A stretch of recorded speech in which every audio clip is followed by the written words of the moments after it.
Bonjour Paperboy. Déjà je suis désolé parce que j'ai loupé le sujet de la dernière fois. J'ai beaucoup de trucs à faire avec les études. Le sujet là c'est comment est-ce qu'on prend soin de soi.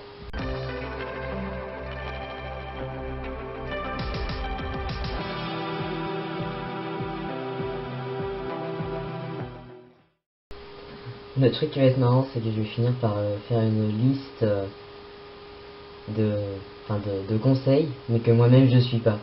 En gros je suis un contre-exemple. Déjà de base si on porte un binder faut pas le porter trop longtemps. C'est quand même une bonne manière de prendre soin de soi, quoi. Ça peut faire mal au dos si on le porte trop. En fait, ça fait un peu comme quand tu portes un cartable. Là, quoi, ça comprime un peu la colonne vertébrale, donc voilà, à force, ça peut faire mal. Et ça comprime aussi un peu les côtes. Et normalement, on n'est pas censé le porter plus de 8 heures par jour. C'est ce qu'il dit. Sinon aussi, donc par rapport à la testo, techniquement ça agit sur le foie. Du coup, faut éviter de faire des trucs qui bousillent le foie en plus. C'est là que je vais devenir un contre-exemple.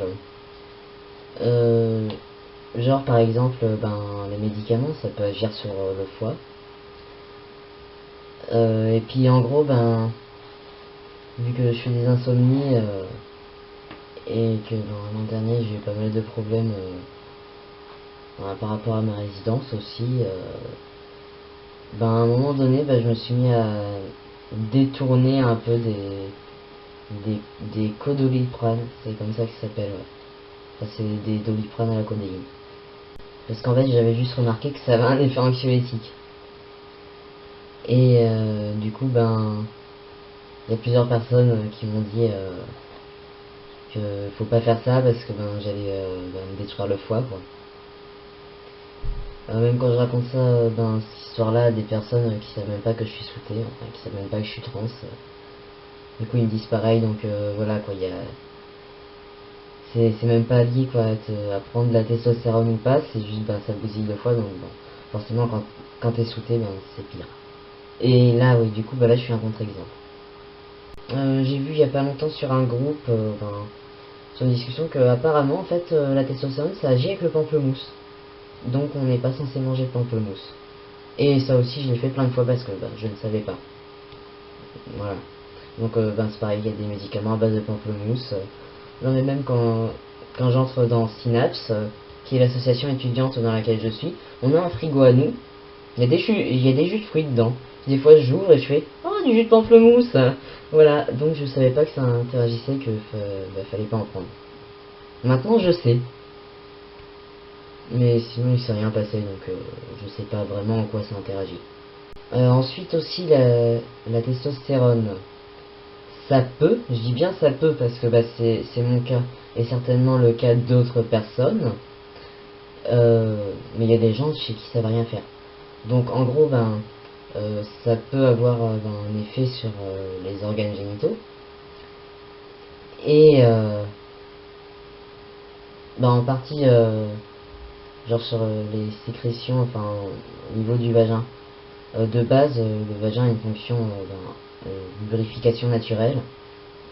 Du coup, en fait, il y a un liquide qui sort régulièrement pour pas que ça sèche de trop, sinon ça fait mal. Quand on est souté, il peut juste plus rien se passer à ce niveau-là. Du coup, ça fait mal. Et ça influence aussi sur le déclic parce que après, il se retrouve légèrement à l'extérieur. Bon, je dis bien légèrement, quoi. C'est vraiment pas grand-chose. Je pense que ça peut être variable selon les gens, mais en gros, un déclic, ça va genre jusqu'à là à peu près. Ça fait la taille d'une bite d'escargot. Non, je suis désolé pour cette expression. Hein. En gros, en biologie animale, dans mes cours, enfin dans mes TP, je dois faire des dissections d'animaux. Et il y a pas longtemps, j'ai disséqué un escargot. Et en gros, la consigne, c'était de mettre les organes correspondant à la reproduction sur la droite et les organes autres sur la gauche. Il y avait plus de trucs à droite qu'à gauche.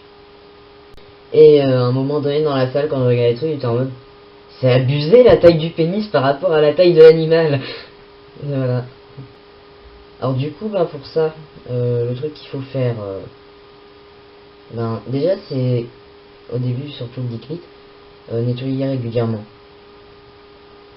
Parce que c'est ça, souvent en fait au début bah, on se fait un petit peu avoir parce qu'on sait pas trop comment le nettoyer. En gros bah, c'est comme sur le pénis d'un mec cis, il faut décaloter. Et oui bah quand on est né assigné fille, bah, on nous apprend pas ça, donc oui.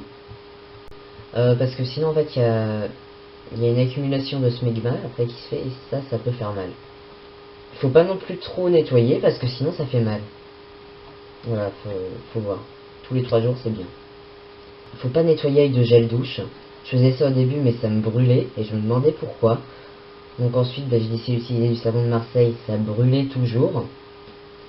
Donc au final j'ai essayé de passer à ça. Ça brûle nettement moins. Mais du coup c'est ultra dysphorisant d'acheter ça. Du coup ben, en fait il faut faire des concessions entre la douleur morale et la douleur physique. Voilà, donc ben, c'est ce qu'il faut savoir, ben, ça peut modifier des trucs par là et ça peut faire mal. Parce que ben du coup ben même ben, en fait le vagin aussi ça sèche et ça fait mal.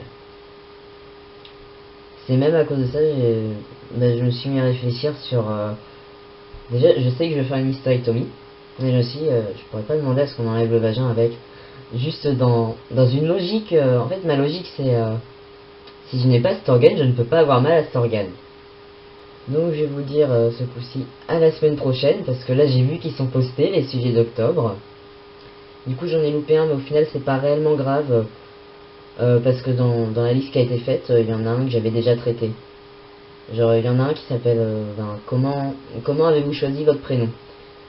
Du coup ce que je vous propose, je vais vous mettre dans la description le lien de la vidéo où je parle de comment j'ai choisi mon prénom. Comme ça, ben, ça fait le sujet de la semaine dernière. Voilà. Bye!